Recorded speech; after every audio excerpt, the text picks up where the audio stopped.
Hi everyone, welcome to CIS 233Y. I find with these courses, the hardest part is always getting started. But fortunately, most of you have already taken CIS 133Y, which is our Python Programming 1 course. And so a lot of the things that we cover in Python Programming 2 are just sort of a natural continuation of stuff that you've already started learning. So as before, there's a content tab in our course shell.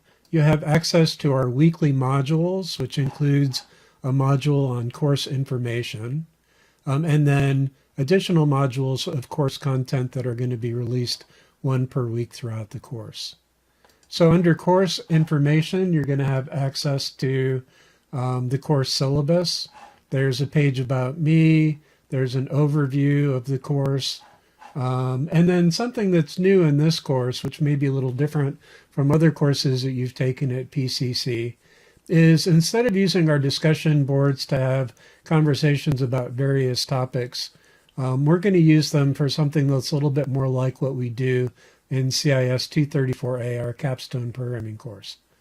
One of the things that we do in Agile software development in CIS 234A is we have weekly stand-ups. And the things that we cover in a weekly stand-up are, what did we do since the last meeting? What do we plan to do before the next meeting? And any obstacles or things that are in our way. And so in this course, we're going to use the discussion boards for that purpose. So every week, I'm going to expect that everybody's going to post a stand-up, which just touches on those three things. What did you do since the last meeting? What do you plan to do before the next meeting? And what's in your way? And then if somebody is having trouble, if they're blocked on something and they need help and you can help them, then do that. So post a response to their stand-up, make helpful suggestions, or talk about something that you solved that was similar to the issue that they're having. And then what I'm actually going to be assessing you on is teamwork. So discussion is all about teamwork. You inform the other members of your team where you are in terms of making progress on your project. And people have an opportunity to offer help if you need help. There's going to be a midterm assessment where I talk about how well you're doing so far. And at the end of the course, I'm going to assess you on whether you found opportunities to be helpful to other students.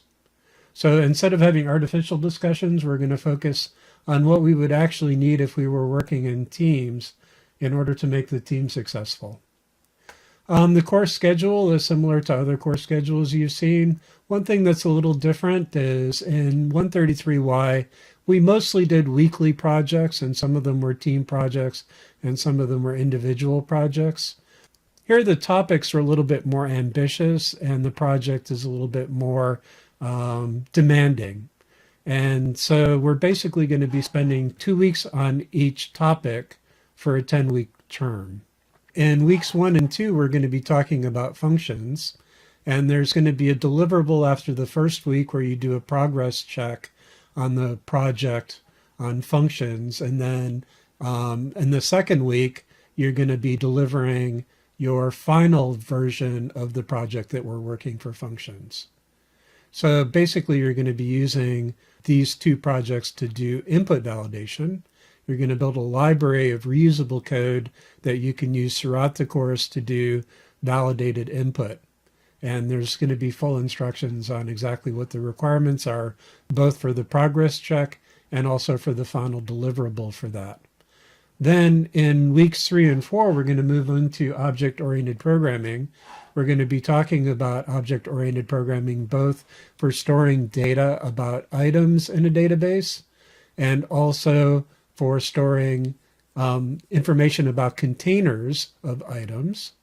And then we're going to talk about operator overloading using dunder methods, also class and static methods of classes, and finally using object-oriented programming for architectural reasons. So instead of just holding data about objects, we're going to actually use the N-tier architecture, which you may be familiar with already from CIS 133Y.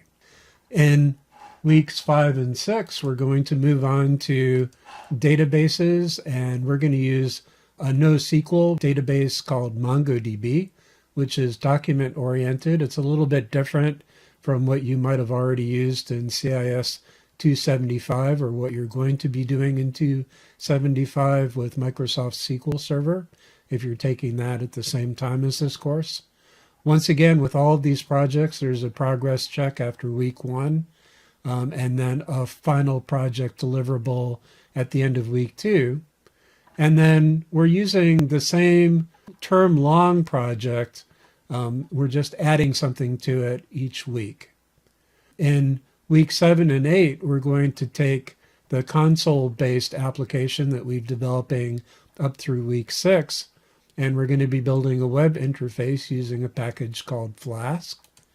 And then in week 9 and 10, we're going to look at cybersecurity issues on how we can build a multi-user version of our web-based system that includes account creation and login, and also secure handling of user account information, such as usernames and passwords.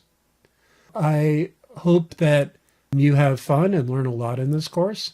It's definitely challenging, and you'll get plenty of practice writing Python code and using the debugger. And we've tried to structure the project itself in such a way that you can do something that's meaningful to you. So if you have any questions at all, don't hesitate to contact me. And I'm happy to either work with you through email or to meet you on Zoom or even in person.